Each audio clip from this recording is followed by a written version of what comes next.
On a vu aux dernières élections. Bonjour, aujourd'hui on va vous parler de l'exemplarité en politique. Alors oui, l'exemplarité politique. Bon, le sujet est super large, on aurait pu vous parler de ce député de Loire-Atlantique qui s'est fait arrêter le 17 octobre 2024, de mémoire, à l'arrêt de métro. La marque du 18e arrondissement a acheté de la drogue de synthèse à un mineur, de la cocaïne améliorée, ou encore de la mère de Avalon qui s'est fait arrêter avec ses deux frères, 75 kilos de cannabis, 1 kilo de cocaïne, 7 000 euros je crois, et une vingtaine de lingots d'or, mais bon...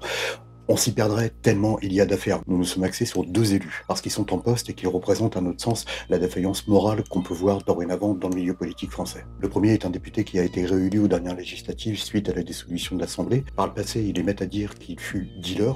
Vous avez été dealer?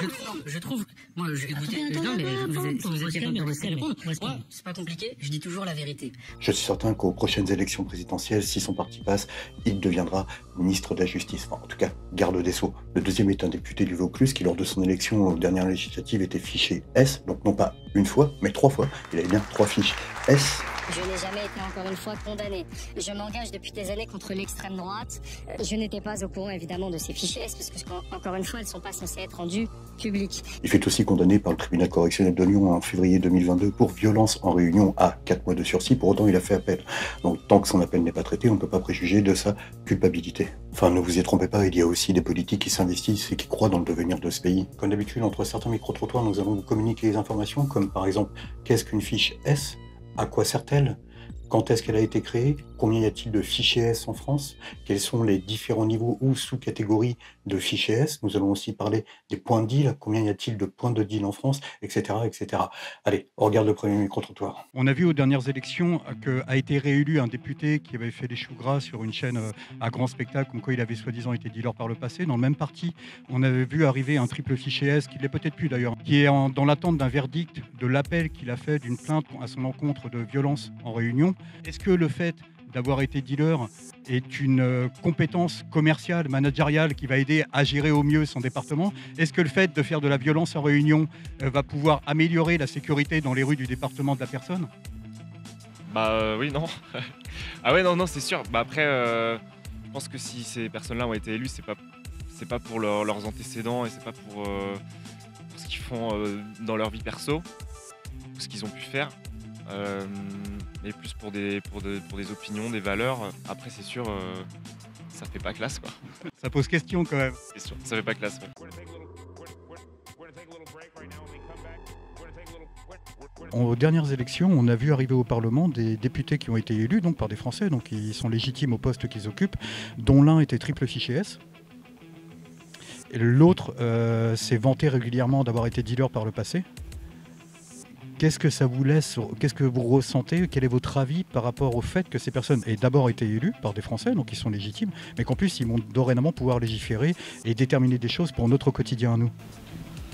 Mais j'étais pas forcément au courant non plus. Donc voilà, première nouvelle. Je ne dis pas les noms des partis parce qu'on n'a pas envie de parler de partis en soi, hein, mais si vous tapez sur internet triple fichier S député, vous trouverez tout de suite. Oui, j'imagine, ouais. Oui, non, effectivement, c'est un petit peu embêtant. Après, et de choisir délibérément ce type de personne, oui, effectivement, ça pose quelques questionnements, ouais. Oui, après, je trouve qu'il y a quand même un problème en général sur le sujet, même sur le fait de la gamine qui s'est fait tuer et percutée par un mec en scooter ou autre. Je trouve qu'il y a un léger problème sur la justice au niveau de la régulation et au niveau des arrêtés, je pense. Là, on a vu que la personne était en liberté et qu'en fait, elle pourra continuer à vivre sa vie naturellement alors qu'ils viennent de tuer une gamine de 8 ans, quoi. 7 ans, je crois que c'est ça. La jeune fille, là, puis il faisait une roue libre de mémoire. Ouais, c'est ça. Bah, je pense qu'il y a plusieurs questions qui ont... Alors, qu'est-ce qu'est une fiche S réellement?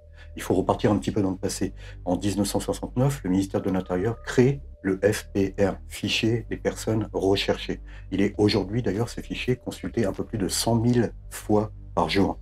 Dans ce fichier, en constante évolution, sont comprises différentes catégories. Aujourd'hui, il y en a 21, dont la catégorie des fichiers S. Qu'est-ce que veut dire être fichier S? Il n'y a pas de demi-mesure. Être fichier S, c'est mettre la sécurité nationale ou la sûreté de l'État en danger. Les personnes fichées S ne sont pas nécessairement des personnes qui sont passées à l'acte. Dans le fichier S, il y a 16 sous-catégories, de S1 à S16. Ces sous-catégories n'ont aucun rapport avec un niveau de dangerosité. Ils sont en rapport avec la nature même de la fiche S. Sans connaître les 16 items de ces sous-catégories, on pourrait expliquer ça comme ceci. Si vous êtes fiché pour terrorisme religieux, vous n'aurez pas le même numéro de fiche qu'une personne fichée pour sédition. La fiche S permet aussi à nos forces de l'ordre de savoir comment se comporter lors d'un contrôle d'identité. Rechercher des informations complémentaires avec qui se trouve être la personne fichée S. Est-ce qu'il voyage? S'il voyage, où va-t-il? Ou s'il a voyagé, d'où vient-il? Est-ce qu'il a des bagages? Qui a-t-il dedans? Etc., etc. Une fiche S attribuée à une personne peut être retirée au bout de 2 ans. Selon le cas de figure. On découle, mais effectivement, oui, il a été fiché S, mais il ne faut pas rentrer dans le jeu de la peur et dire fiché S, c'est absolument dangereux, etc. Il y a plusieurs stades de fiché S à différents niveaux. Il peut être quelqu'un juste, on a vu, je ne sais pas si vous avez suivi, mais avec des flocages de maillots. C'est des maillots de foot avec des flocages dans le dos et avec un certain mot dans le dos. Pardon? Non, absolument pas. C'est certains mots. Et bah, des gens se sont retrouvés juste fichés S, quoi. Oui, en fait les fichiers S, c'est vraiment, comme je vous l'ai dit, il y a différents niveaux. Mais après oui, il découle différentes autres questions, et comme le fait de qui peut être légitime à représenter le peuple. Et qu'on le veuille ou non, il a été élu, donc des gens se sont déplacés pour voter pour lui. Et il ne faut pas oublier qu'on a eu aussi des candidats pour les présidentielles qui se sont présentés, qui ont reçu toutes les signatures des maires, etc. et qui ont eux aussi été condamnés pour des choses, incitation à la haine raciale. Et donc oui, après c'est intéressant comme question par rapport qui peut représenter le peuple, etc. Est-ce que vous trouvez ça normal? C'est absolument pas normal. Quelqu'un qui est fiché S, en fait, n'a rien à faire au Parlement ou ailleurs. Voilà. Pour moi, il faut déjà se référer à... Parce qu'il y a beaucoup de choses qui sont dites sur ce sujet-là, et je pense que les gens ne savent pas vraiment, en fait, quel est l'objet d'une fiche S. Bah oui, c'est bien.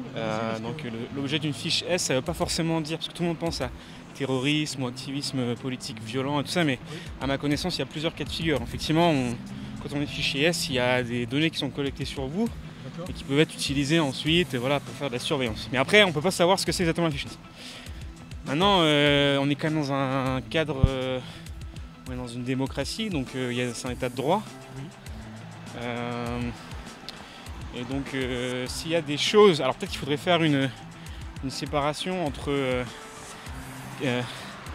quel est le contenu de la fiche S et sur quoi elle a été, sur quelle base elle a été lancée.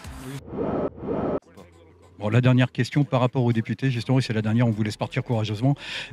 Combien y a-t-il de points de deal recensés en France? Nous aurions 3000 points de deal référencés en France. Eh bien, référencés. Et on ne parle pas du Uber Sheet, on ne parle pas non plus des personnes qui font ça chez eux, tranquillement, à l'abri des requins. Ces 3000 points de deal auraient ce que j'appellerais, moi, 21 000 salariés travaillant au quotidien sur ces points. Indirectement, ces 3000 points de deal feraient vivre un peu plus de 100 000 personnes.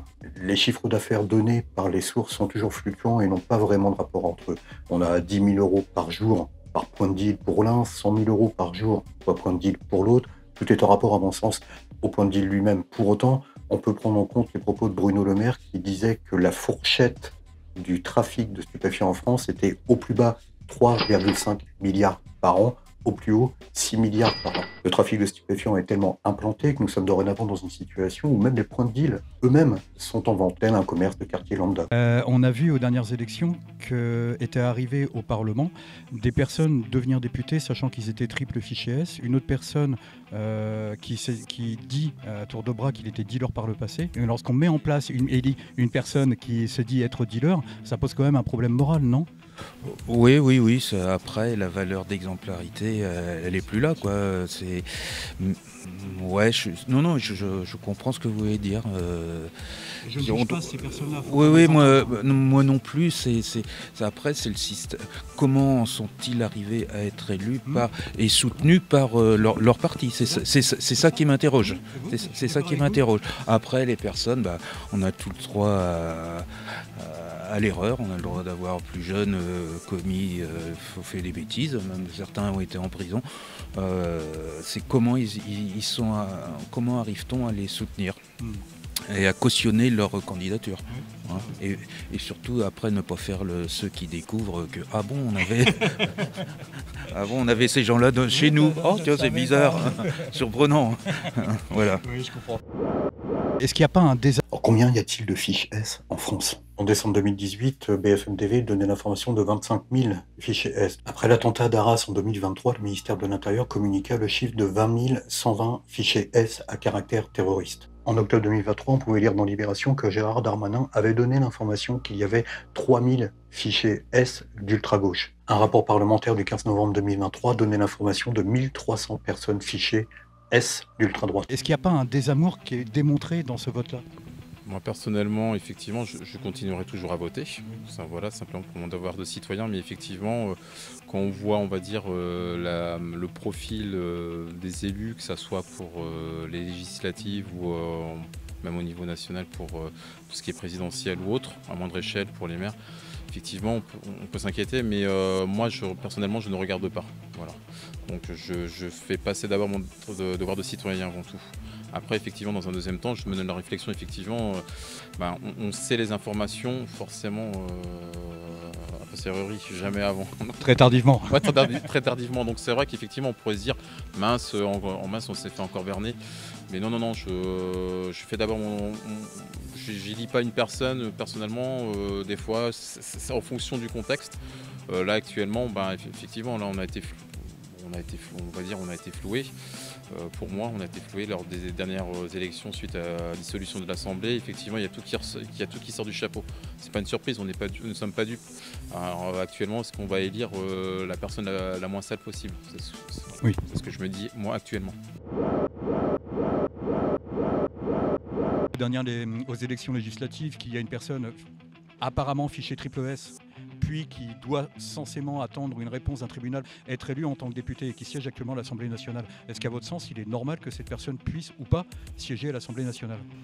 Techniquement, non. Techniquement, ils sont censés représenter la loi, tout ce qui est légal.